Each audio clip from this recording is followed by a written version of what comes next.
pra mim é onde eu quiser estar. A estrela ainda brilha, ela é quem vai me guiar. Ser guerreira é minha sina, batalhando pra vencer.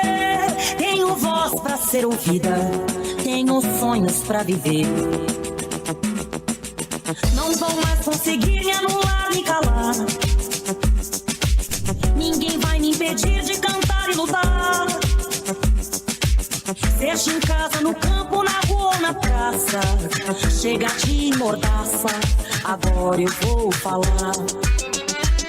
Porque eu sou mulher pra fazer acontecer. Eu sou uma delas, são elas por elas, ocupando os espaços de poder. Porque eu sou mulher pra fazer acontecer. Eu sou uma delas, são elas por elas, ocupando os espaços de poder.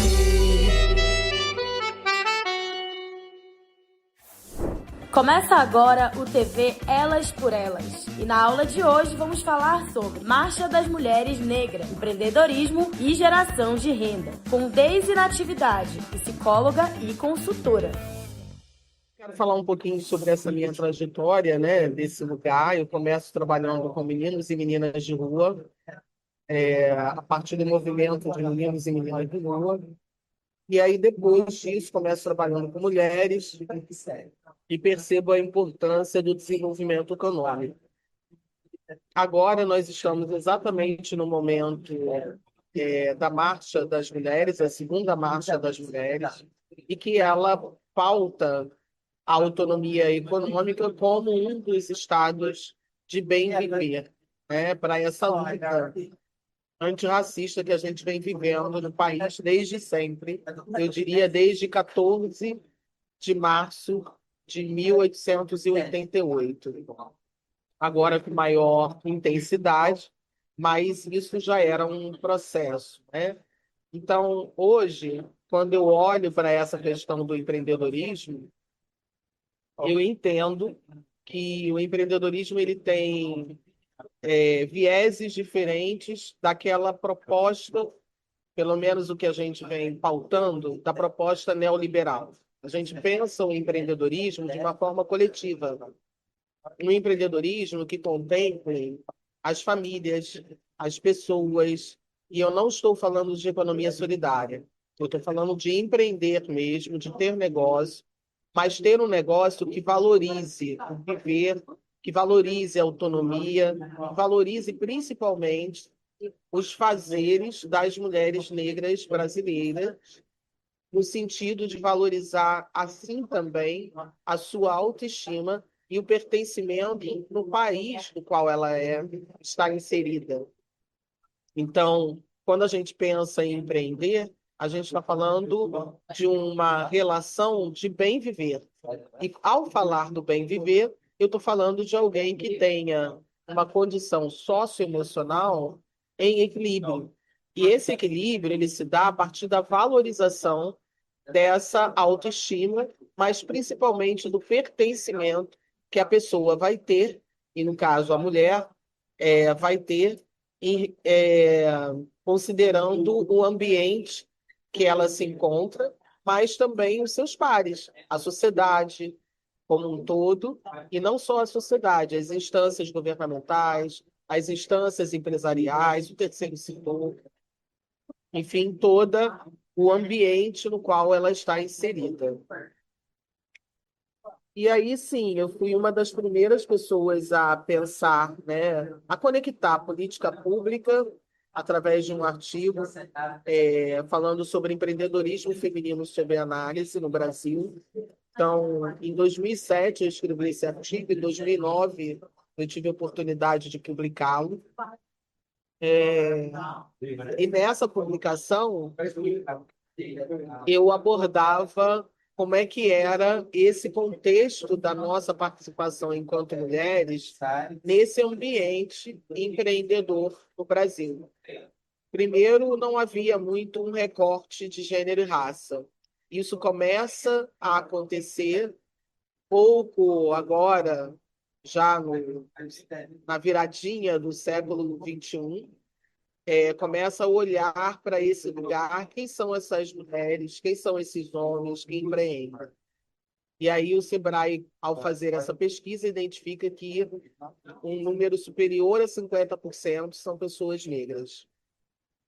E que dentro desse grupo, um número muito grande também são de mulheres negras. E aí, como é que a gente olha esse contexto? A importância de se pensar quais são os comportamentos que mulheres e homens negros têm em relação ao empreender. Já que nós empreendemos desde os anos oitocentistas, então, por que até então a política pública não era olhada para nós? Exatamente por sermos majoritariamente pessoas negras nesse lugar. Então, a gente inicia na informalidade, porque era o lugar possível, e depois, com a chegada do MEI, a gente começa a se formalizar. Mas nem todas as pessoas têm essa capacidade. Então, hoje o Brasil ele enfrenta uma relação de trabalho e formalização muito grande. Nós temos uma média de 20 milhões, segundo os dados do Ministério de Desenvolvimento Social, de pessoas que estão na informalidade. Desse grupo, 79% são mulheres, são pessoas negras. Dessas 79%, 67% são mulheres negras. Então, quando a gente olha a ausência da política pública, a gente entende que há essa ausência em função de uma gestão governamental que não consegue olhar para esse cenário como um cenário viável de ações para esse público, porque a política pública para a população negra ela sempre foi pouco acionada, digamos assim, para essa questão de gênero e raça.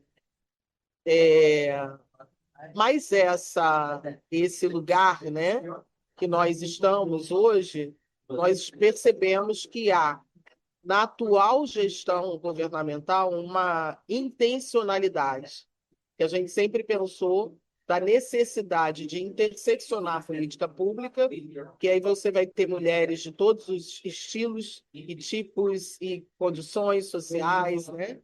Então, você vai ter mulheres negras, você vai ter mulheres não negras, mas você vai ter mulheres negras cadeirantes, mulheres negras que são autistas, mulheres que estão bem, que não vão ter problemas nenhum, universitárias, outras não universitárias, mulheres de diferentes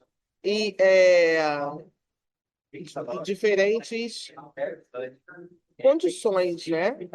E aí, nesse contexto, eu percebo que a política pública hoje, na atual gestão do governo Lula, no governo Lula 3, nós estamos, sim, tendo um olhar intencional para a política pública que atenda mulheres periféricas, que atenda mulheres negras, ainda que com muita dificuldade, porque nem todo mundo tem essa relação, essa proximidade, né, com esse público, e quem está na gestão governamental ainda não tem esse know-how, e por não ter esse know-how, às vezes não faz a melhor forma, mas há uma intencionalidade.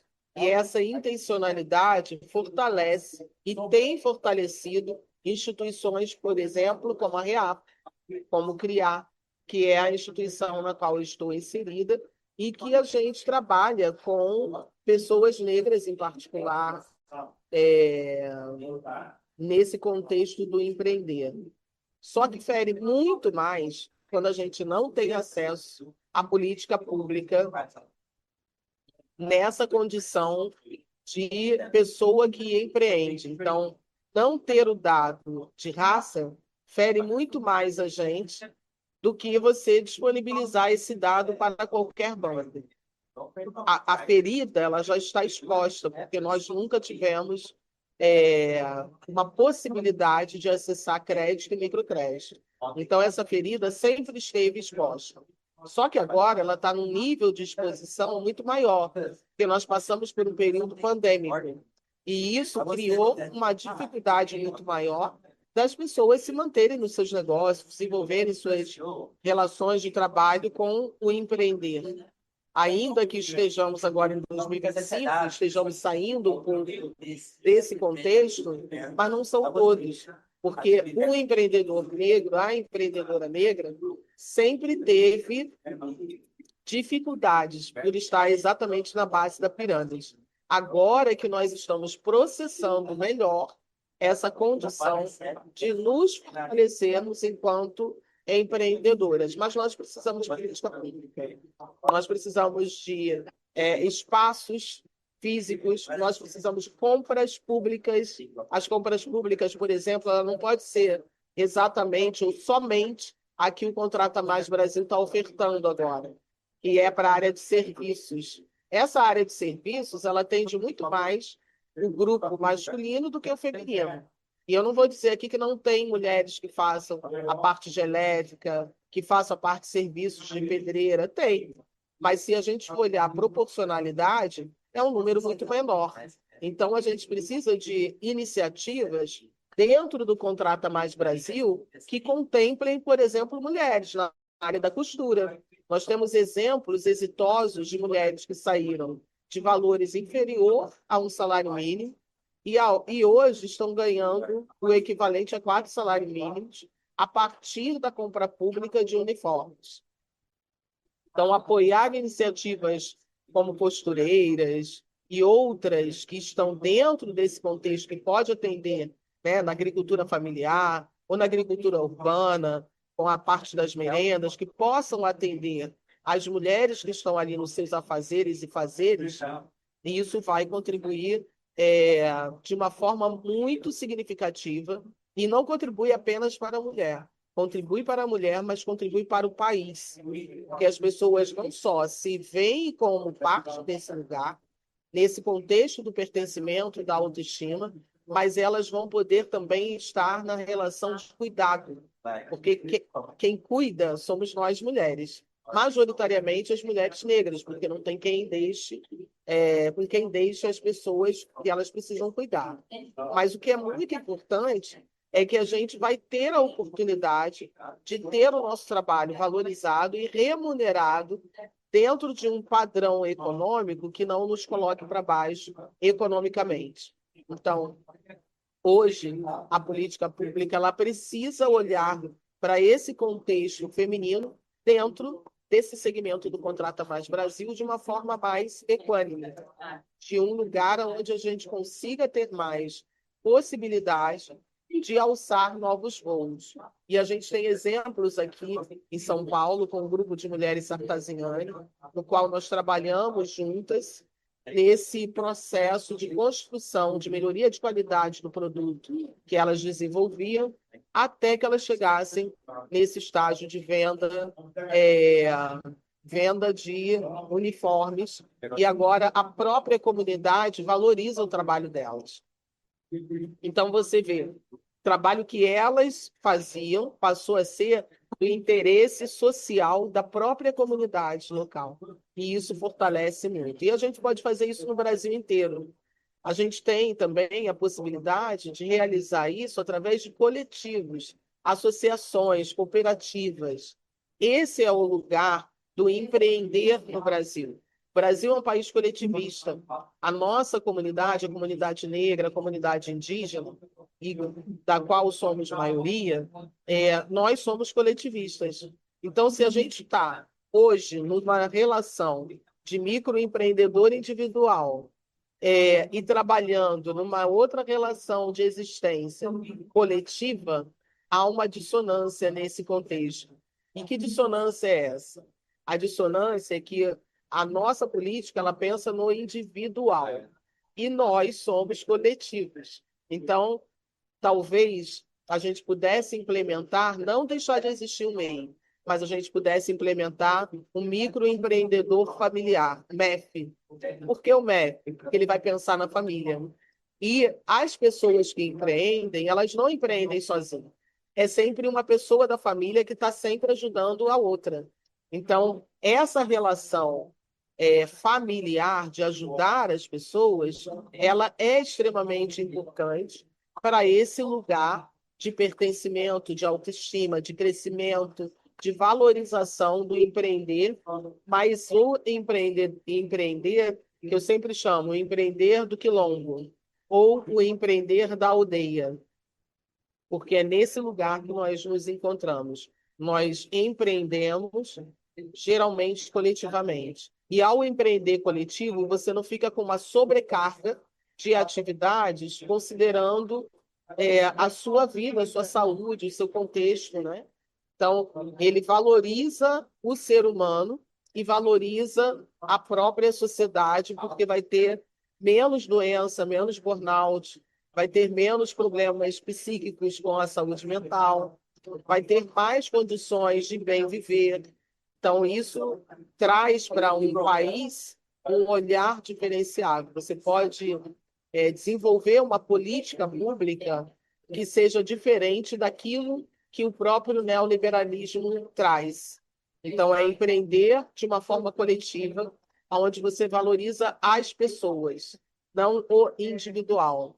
E a gente sabe que quando a gente está no sindicato, a gente, por exemplo, não está olhando para o indivíduo, a gente está olhando para o coletivo do grupo de profissionais. E é nesse lugar que eu estou pensando essa política pública, que a gente já podia ter começado a estruturar, a pensar. Eu creio que no Ministério de Empreendedorismo, Micro e Pequenas Empresas, com o ministro Márcio França, a gente esteja dialogando a partir desse lugar. Como sou conselheira, né, de empreendedorismo feminino ali, junto à professora Meire, no programa Elas Empreendem, que é um decreto que desenvolveu essa possibilidade de pensar o empreendedorismo a partir do olhar feminino, a gente precisa considerar esse quesito como um quesito extremamente relevante e imprescindível para a política pública brasileira. Eu digo isso porque, na época da Nilceia Freire, quando ela era ministra, eu estive trabalhando com ela no programa Trabalho e Empreendedorismo da Mulher. E, na prática, depois de uma década, né, uma década e meia, a gente percebe o que a gente poderia ter feito que pode realmente dar certo. E esse é um dos lugares que pode dar certo.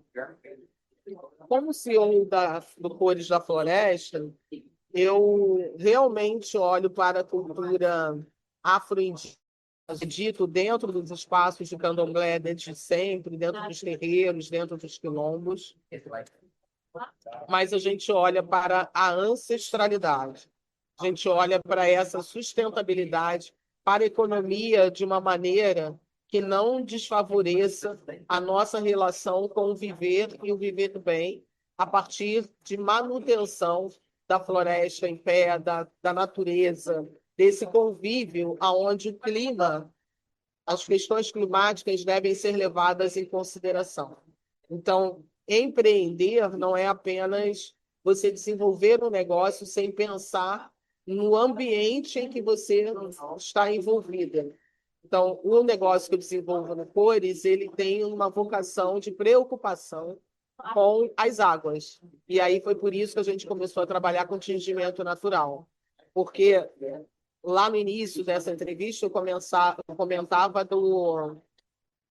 da dificuldade que as mulheres têm em relação à autoestima e pertencimento.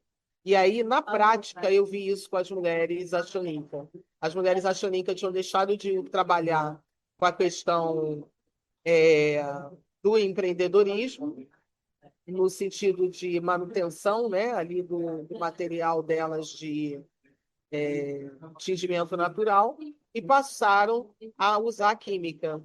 Isso é em função da ausência de pertencimento. Então, vamos empreender, vamos relacionar o empreendedorismo feminino com a importância que ela tem em relação à autoestima, em relação ao pertencimento em relação ao bem viver da população feminina brasileira e que vai trazer para o país, de uma forma geral, uma economia muito mais pujante. Hoje a aula foi sobre Marcha das Mulheres Negras, empreendedorismo e geração de renda, com Deise Natividade, psicóloga e consultora.